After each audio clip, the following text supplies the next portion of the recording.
नमस्कार, Kumar astro science में आपका स्वागत है मेरे एक नए वीडियो के साथ। आज के इस वीडियो में हम बात करेंगे सिंह लगन वाले जातकों के लिए, लियो एसेंडेंट वालों के लिए देवगुरु बृहस्पति के राशि परिवर्तन के विषय में। देवगुरु बृहस्पति का राशि परिवर्तन 13 अप्रैल 2022 से 21 अप्रैल 2023 तक मीन राशि में होने जा रहा है। ये जो परिवर्तन है, यह परिवर्तन सिंह लगन वाले जातकों को क्या फल प्रदान करेगा, इसके विषय में जानकारी प्राप्त करेंगे। सबसे पहले आपको आपका लगन मालूम होना चाहिए, क्योंकि ये जो प्रेडिक्शन है, यह प्रेडिक्शन लगन के आधार पर आधारित है। तो आपको आपका लगन मालूम करने के लिए आपके पास जो भी आपकी जन्मपत्री है, आप उसे खोल करके पाएंगे कि उसके अंदर बहुत सारी कुंडलियां होंगी और उनमें से किसी एक कुंडली के ऊपर यहाँ पर जन्म कुंडली या लगन कुंडली लिखा होगा और उसके फर्स्ट हाउस में, इस हाउस को फर्स्ट हाउस कहते हैं। अगर यहाँ पर 5 अंक लिखा है, अगर यहाँ पर 5 अंक लिखा है तो आपका सिंह लगन है, लियो एसेंडेंट है। तो आप इस वीडियो को देख सकते हैं और आप इस वीडियो का एडवांटेज प्राप्त कर पाएंगे। तो आइए सबसे पहले देखते हैं सिंह लगन वाले जातकों के लिए देवगुरु बृहस्पति मीन राशि में किस भाव से गोचर करेंगे। सिंह लगन वाले जातकों के लिए देवगुरु बृहस्पति मीन राशि अपनी स्व राशि में इनके 8th हाउस से गोचर करेंगे। सिंह लगन वाले जातकों के लिए देवगुरु बृहस्पति उनके 5th और इनके 8th हाउस के लॉर्ड होकर के इनके 8th हाउस से गोचर करेंगे। इस समय अंतराल के अंदर सिंह लगन वाले जातकों को अगर उनकी कोई पैतृक संपत्ति किसी कारण से चल संपत्ति पेंडिंग थी, मिलने में व्यवधान उत्पन्न हो रहा था, तो वह इस समय अंतराल के अंदर प्राप्त कर पाएंगे, ऐसा यहाँ पर प्रतीत होता है। इसके साथ साथ इस समय अंतराल के अंदर जो सिंह लगन वाले जातक अगर मैरिड हैं तो उन्हें उनके स्पाउस के माध्यम से या स्पाउस के परिवार वालों के माध्यम से भी कुछ धन, नेम फेम का मिल जाना, कुछ चल संपत्ति प्राप्त हो जाना, ऐसी संभावना यहाँ पर प्राप्त होती है। इस समय में ये अपने स्पाउस के परिवार वालों से लाभ प्राप्त कर पाएंगे, ऐसा देवगुरु बृहस्पति बताते हैं।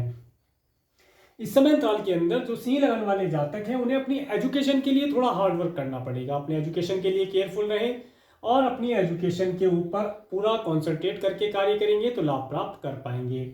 इसके साथ साथ इस समय अंतराल के अंदर जो सिंह लगन वाले जातक हैं, उन्हें अपने चिल्ड्रंस की हेल्थ के लिए थोड़ा केयरफुल रहना चाहिए। इस समय अंतराल के अंदर उनका कुछ धन उनके चिल्ड्रंस की हेल्थ के ऊपर खर्ची करना पड़ सकता है, तो उसके लिए थोड़ा सा केयरफुल रहने की आवश्यकता है। दान पुण्य इत्यादि करेंगे तो हेल्थ बच्चों की बेहतर रह पाएगी। इसके साथ साथ अब बात करते हैं सिंह लगन वाले जातकों के लिए देवगुरु बृहस्पति की अमृतमय दृष्टियों के विषय में। देवगुरु बृहस्पति की 3 अमृतमय दृष्टियां होती हैं, 5वीं, 7वीं, 9वीं दृष्टि। तो जब देवगुरु बृहस्पति की 5वीं दृष्टि आपके 12th हाउस पर पड़ती है तो ये बताती है इस समय अंतराल के अंदर आपका धन किसी भी प्रकार से दान पुण्य इत्यादि के ऊपर खर्च हो या मेडिकल, मेडिसिन, हॉस्पिटल इत्यादि के ऊपर खर्ची करना पड़ सकता है, ऐसा यहाँ पर पता चलता है। परंतु अगर आप दान पुण्य इत्यादि करते हैं, उपाय मैं आपको आगे बतलाऊंगा, अगर आप दान पुण्य इत्यादि करते हैं, कुछ उपाय करते हैं, तो काफ़ी संभावना बनती है कि आपका धन मेडिकल, मेडिसिन इनके ऊपर ना खर्ची करके आपका धन आपके दान पुण्य या पुण्य कार्यों के ऊपर खर्ची हो सकता है। इसके साथ साथ जब देवगुरु बृहस्पति की 7th एस्पेक्ट आपके 2nd हाउस पर पड़ती है तो ये बताती है इस समय अंतराल के अंदर आपको पर्याप्त मात्रा में लिक्विड कैश की प्राप्ति हो पाना यहाँ पर पता चलता है। इसके साथ साथ इस समय अंतराल के अंदर आपको अच्छे, स्वादिष्ट और भोजन के साथ साथ प्रसाद इत्यादि भक्षण करने का भी अवसर प्राप्त होगा। इस समय में आपकी वाणी के अंदर काफ़ी मधुरता होगी, वेदों शास्त्रों सम्मत आप वाणी बोलेंगे और एक धार्मिक आयोजन में आपको जाने का अवसर भी प्राप्त हो सकता है। इसके साथ साथ इस समय में अगर आप सिंगिंग आदि के किसी कार्य से जुड़े हैं तो आप उस कार्य के अंदर धर्म कर्म से रिलेटेड जैसे भजन, मंत्र उच्चारण, इस तरीके के कार्यों को करके लाभ प्राप्त कर पाएंगे, ऐसा यहाँ पर पता चलता है। इसके साथ साथ इस समय अंतराल के अंदर आप राज्य, सरकार, शासन, सत्ता से भी कुछ लाभ प्राप्त कर सकते हैं, ऐसी संभावना। अगर आप उनसे लेट होकर के कुछ कार्य करते हैं, उनके साथ जुड़ करके कोई कार्य करते हैं, तो वहां से भी आपको लाभ की प्राप्ति होने की संभावना प्रतीत होती है। इसके बाद देवगुरु बृहस्पति की जब 9th एस्पेक्ट 7, 8, 9 आपके 4th हाउस पर पड़ती है तो ये बताती है इस समय अंतराल के अंदर आपका धन आपके घर खरीदने पर भी खर्च हो सकता है। इस समय अंतराल के अंदर आप अपने घर को रेनोवेट भी करा सकते हैं, घर का रेनोवेशन कराना, घर का मरम्मत इत्यादि का कार्य करा के लाभ प्राप्त कर सकते हैं। इसके साथ साथ इस समय अंतराल के अंदर आपका धन आपके अच्छे व्हीकल की परचेज पे भी खर्च हो सकता है। आप कोई नया व्हीकल परचेज कर सकते हैं जिसके माध्यम से आपको लाभ प्राप्त होगा। इस समय अंतराल के अंदर आप अपने माता पिता से भी कुछ लाभ प्राप्त कर पाएंगे, ऐसा यहाँ पर प्रतीत होता है।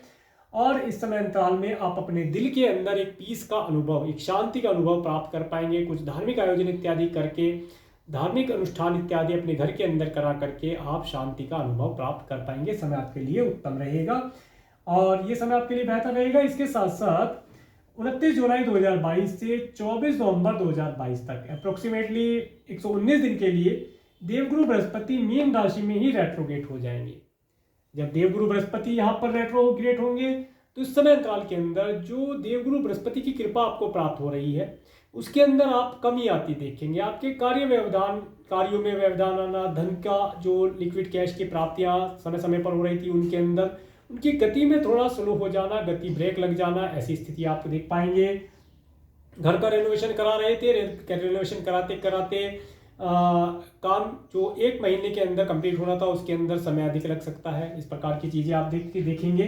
तो इस समय अंतराल के अंदर अगर आपको सबसे पहले तो आपको कोई नया कार्य आरंभ नहीं करना चाहिए। अगर फिर भी आपको कोई कार्य इसी समय अंतराल के अंदर आरंभ करना पड़ता है तो उस समय में आपको गुरुवार के दिन चने की दाल का दान करके इस किसी भी कार्य को आरंभ कर सकते हैं। इसे करने से आपके जो कार्य रुके हुए हैं या जिनमें आपकी गति कम है उन कार्यों को आप आसानी से पूर्ण कर पाएंगे। ठीक है, जब कोई ग्रह रेट्रोगेट होता है, होता कैसे है उसके विषय में आपको बतलाता हूँ।